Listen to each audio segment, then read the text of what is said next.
یہودی آپ کو معلوم ہے بہت ذہین، بہت فتین قوم ہے یہ دوسری بات ہے کہ وہ ان کی ذہانت جو ہے وہ الٹے رخ پر چلتی ہے، سازش میں نہایت ماہر قوم۔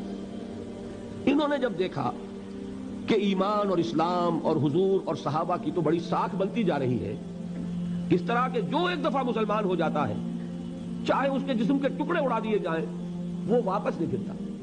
اب اس سے بن رہی ہے کہ نہیں ساکھ کہ واقعتاً کوئی لذت ایسی ہے، لذت عبادہ نہ دانی بخدا تانا چشی، یہ کوئی ایسی لذت ہے کہ جو چکھنے ہی سے تعلق رکھتی ہے، ورنہ سوچئے انسان کو جان بہت عزیز ہے۔ اب میں نے کل جو آپ کو بتایا حضرت سمیہ نے کیسے جان دی، حضرت یاسر نے کیسے جان دی رضی اللہ تعالی عنہما، حضرت بلال نے کیسی سختیاں جھیلی، حضرت خباب بن الارت نے کیسی سختیاں جھیلی۔ تو اس کا مطلب ہوا کہ کوئی چیز ہے ایمان، کوئی ایسی حقیقت ہے فطرت انسانی کی جانی پہچانی اور محبوب شے کہ انسان اس کے لیے جان بھی دینے کو تیار ہے۔ تو یہ ساکھ کس شے کی بن رہی ہے؟ ایمان کی۔ انہوں نے کہا ٹھیک ہے اس ساکھ کو ختم کرنے کے لیے ایک تدبیر کرو، صبح کے وقت ایمان کا اعلان کر دو بھائی ہم بھی ایمان لے آئے۔ اب فرض کیجئے کہ علماء یہود میں سے کوئی اعلان کریں، دو تین آج حاضر ہو جائے فجر کی نماز کے فوراً بعد حضور کی خدمت میں، حضور ہمیں کلمہ پڑھا لیجئے ہم مسلمانوں سے۔ مسلمانوں میں کتنی خوشی ہوئی ہوگی کہ یہ ہمیں ساتھی مل گئے، یہود کے علماء میں سے آ گئے، ٹھیک۔ لیکن ان کی نیت کیا تھی کہ صبح کو ایمان لاؤ شام کو مرتد ہو جاؤ۔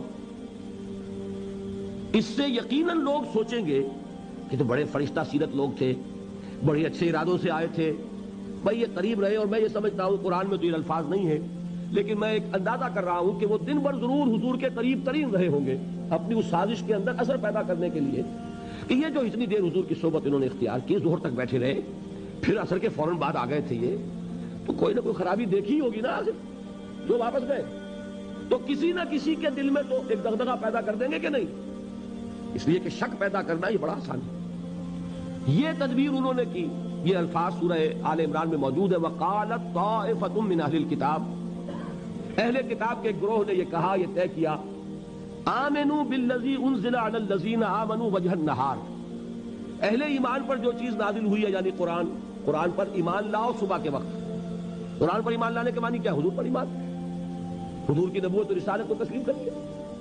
وَاکْفُرُوا آخِرَهُ، اسی دن کے آخری حصے میں جا کر کفر کر دو، لعلہم یرجعون، شاید کہ یہ بھی لوٹ آئیں۔ اندر سے جا کے دو چار کے دل میں تو شک ڈال کے کھینچ کے لائیں گے کہ نہیں، اور دو چار کو بھی ہلا دیا تو وہ ساکھ تو ختم ہو جائے گی نا، کہ جو ایک دفعہ ایمان لے آئے وہ واپس نہیں پھرتا۔ یہ سازش ہے جس کا ذکر ہے قرآن میں۔